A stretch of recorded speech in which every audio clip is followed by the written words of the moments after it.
What's going on, everyone? My name is Ghiman Mckinney, or you can just call me Juice because that is my nickname. So, yesterday I dropped my biggest winners of NFL free agency. Be sure to check that episode out on YouTube and on all podcasting platforms if you haven't checked it out already. But today, I'm going to tell you which teams took the biggest steps back heading into next year. I will give you the 6 biggest losers of the 2020 NFL free agency period. Let's dive right into it. Now, before I give you my 6 official teams that actually were losers, I have an honorable mention, and that team is the Tennessee Titans. I think the Titans didn't necessarily get better. They're not necessarily losers, but they did take a slight step back, and I will tell you why. They were able to retain Derrick Henry and Ryan Tannehill. That's key. I like that. I like this Vic Beasley signing. Again, you improved your pass rush, you retained your quarterback, you retained your running back. I like that, but you also lost Jack Conklin, who was a big part of your offensive line. This past season, he was your best offensive lineman. He's now gone. Jarrell Casey has also gone, a big, part of your defensive line. You only got a 7th round pick back for Jarrell Casey. That is not ideal. I think he is worth a lot more than just a 7th round pick. On offense, you also lost Tajay Sharp and Dion Lewis. And on defense, you lost arguably one of your best cornerbacks in Logan Ryan, who to me is a very solid defensive back. So the Titans, they made a nice mini run last year, and some very key players are gone from that team, but I don't think they are a huge loser of free agency simply because they retained their quarterback and their running back. 2 important players on their offense. Okay, at number 6, the Minnesota Vikings. I believe the Vikings are a loser of NFL free agency. They lost one of their best wide receivers in Stephon Diggs. I think that Adam Thielen is their best overall wide receiver, but Stephon Diggs was the perfect complement to Adam Thielen. I think that he's a very good route runner. He's one of the 10 to 15 best wide receivers in all of football. I know that he kind of, didn't get along with Kirk Cousins at times, but we got to call it a spade a spade. He was a great weapon for your team. Adam Thielen was out for a bunch of games last year, and Stephon Diggs did nothing but step up for that team last year. That's a key loss for Kirk Cousins. You also lost Josh Klein on the offensive line. You also lost some very key players on defense. You lost Everson Griffin, so your pass rush got worse. And you also lost Xavier Rhodes, Trey Waynes, and Mackenzie Alexander. Now, Waynes and, Rhodes were kind of inconsistent last year. Mackenzie Alexander's fine, but either way you look at it, whether they play bad or worse, that's 3 really good quality cornerbacks, in my opinion, that you lost. 3 very good defensive backs. The Vikings need to retool their secondary, and as a result of losses on both offense and defense, I believe they are losers of NFL free agency. They are not a better football team than they were last year, in my opinion, heading into next season. At number 5, I have to go with the Jacksonville Jaguars.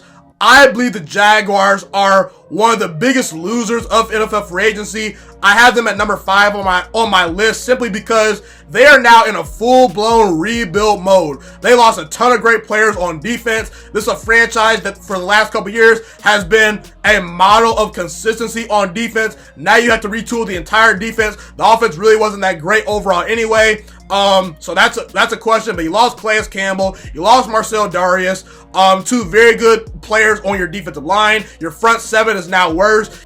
You trade away A.J. Boye, your shutdown cornerback that was going to be on your team. Now that Jalen Ramsey is now a Los Angeles Ram, you trade away Jalen Ramsey, mid-season, that's fine. But now you don't have a legit number 1 defensive back on your team to cover the opposing best team's wide receiver. And I do think that you could have got a lot more back for A.J. Boye. You didn't get much back for him, in my opinion. I think that's a huge loss. And Yannick Ngakoue might be on the trading block. He might be gone after this year. So again, I think the Jaguars are in full-blown rebuild mode. They've lost pretty much all their great players on defense, and I feel like they're losers of free agency simply because they just lost so many great starting, caliber players, and I just think that they're a big loser of free agency because of that.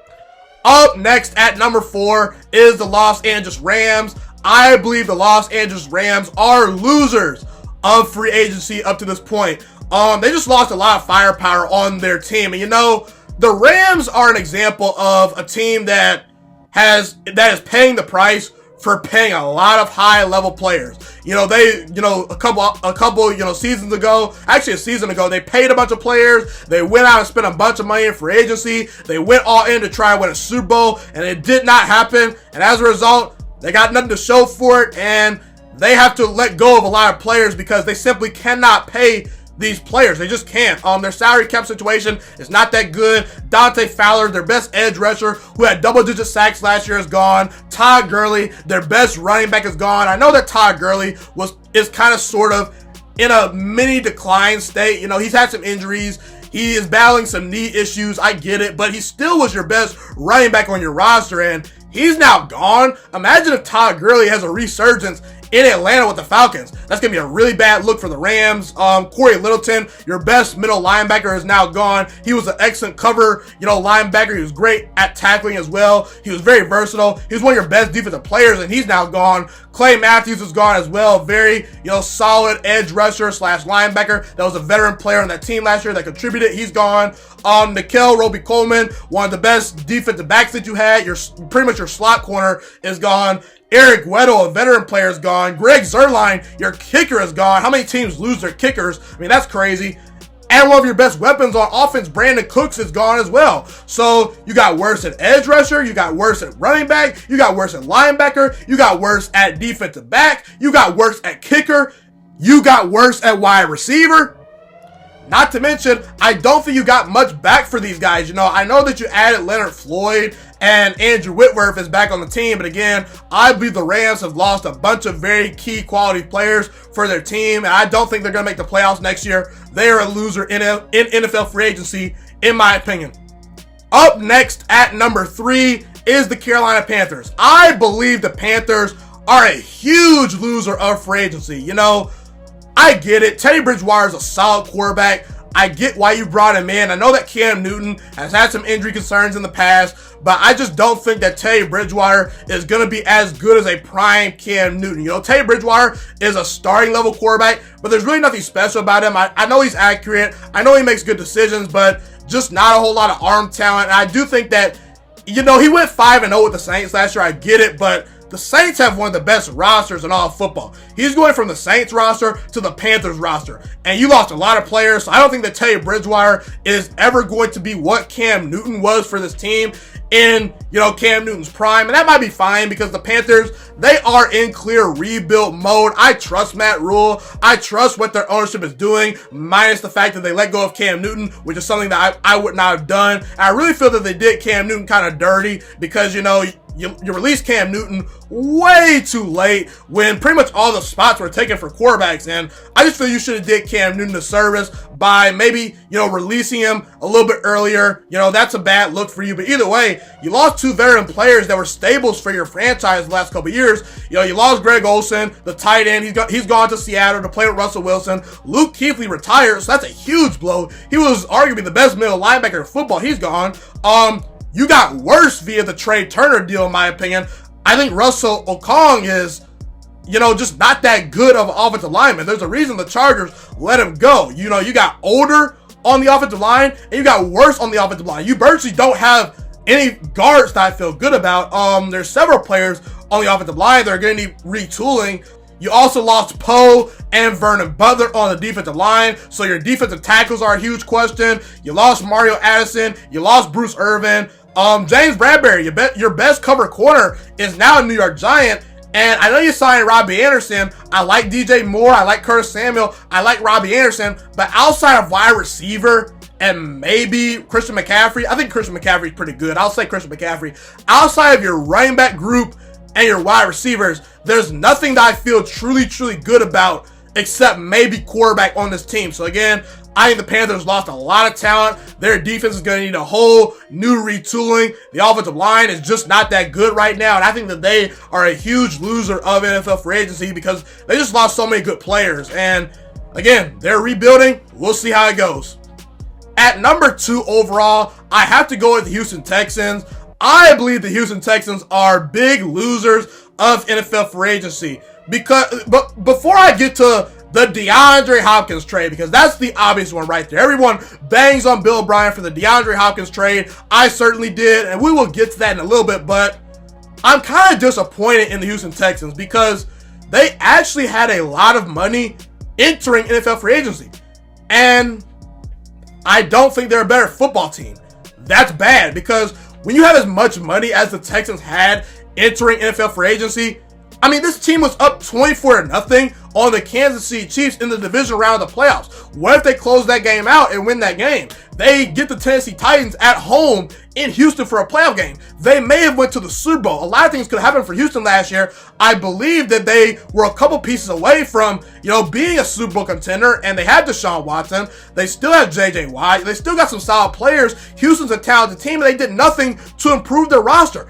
The Houston Texans secondary is a huge question. They did nothing to improve that unit of their football team. Their pass rush and defensive line is pretty much the same, and I just feel they did not take advantage of the window in which they could pay a bunch of players, because in a couple years, you're going to have to pay Deshaun Watson a lot of money, and guess what? You won't be able to sign a whole lot of free agents. So I think that Houston really did not take advantage of an offseason in which they could have spent a bunch of money and really tried to load up and improve their roster, and they didn't do it. They also lost DJ Reader. They replaced him with Tim Jernigan, which is fine. I mean, he's not bad, but you're kind of just replacing him right there. And then Randall Cobb and Brandon Cooks are nice players, but I'm sorry, they're not replacing DeAndre Hopkins. You did not get a first-round pick back for DeAndre Hopkins. You traded him away for a running back. I mean, in today's NFL, where Derrick Henry can't get a long-term deal based on what he did for the Titans, that should tell you enough about the running back position today. David Johnson, there's a whole lot of questions about him.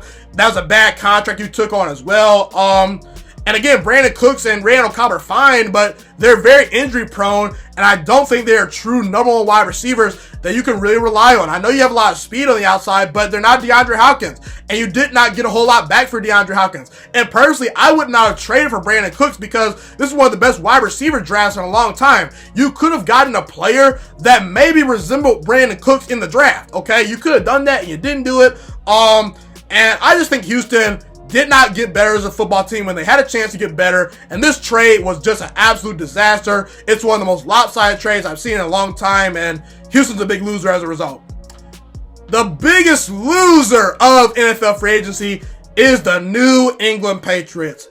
They lost Tom Brady, the greatest quarterback of all time. I know Tom Brady is not quite the same player that he once was. I don't think he's an elite quarterback anymore. I still believe he's one of the 7 to 10 best quarterbacks in football. But again, you lose relevancy. You lose revenue. You lose leadership. You lose stability by losing Tom Brady. And the reason why I said revenue and relevance is because who's really going to be watching Patriots games next year? I mean, I know I'm going to watch them because I'm a football fan. I love football, but the draw to the Patriots was Tom Brady. What player on the Patriots gets you excited to watch games? Stephon Gilmore? No thanks, he's a cornerback. Tom Brady sells a lot of tickets. He makes your franchise relevant. The Patriots were a relevant, must-see team because they had the greatest quarterback of all time on their team. So from a marketability perspective, the Patriots really took a hit. I think that Jarrett Stidham can be a decent quarterback, but again, I have a lot of questions about him. And they are no longer a Super Bowl contender. This was a team that won 12 games last year, and they had the best defense in football statistically. I felt the 49ers probably had the best defense last year, but statistically, the best defense was actually the Patriots. And that defense is not the same right now because they lost a lot of key players. Kyle Van Noy is gone, Jamie Collins is gone, Deron Harmon is gone, Danny Shelton is gone, Landon Roberts is gone. They also lost their kicker, Steven Gostkowski, so their special teams is worse, and their defense overall is the worst football unit, and their offense is going to be worse because Tom Brady is no longer there.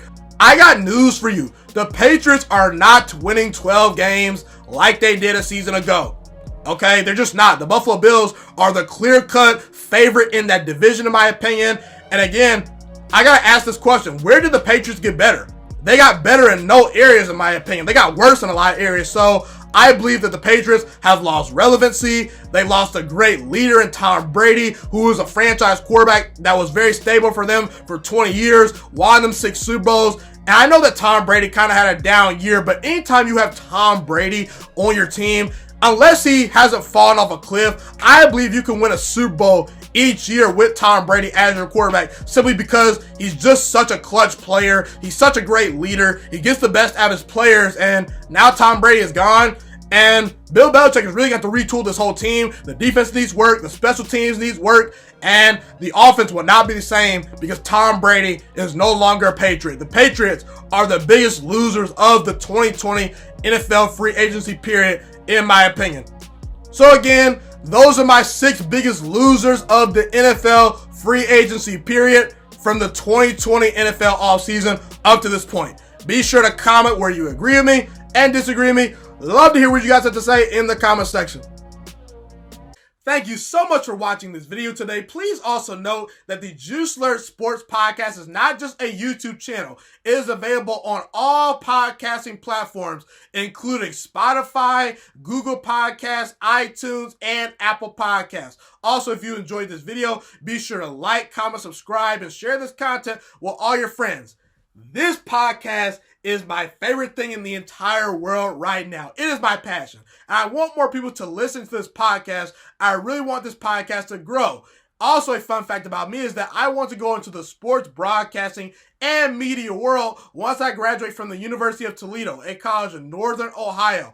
I currently am a freshman there right now. I am looking to become one of the next great sports broadcasters and analysts out in the world. And I potentially would like to start my own network if this podcast really truly grows. Or if I fall short of that goal, I would love to work for a big time network like ESPN or Fox Sports 1. I am open to all networks. So if you believe in my dreams and you see or hear my passion through the screen, be sure to tell all your friends about the Juiciest Sports Podcast. Stay motivated, you guys. Have a God bless day, and I'm out.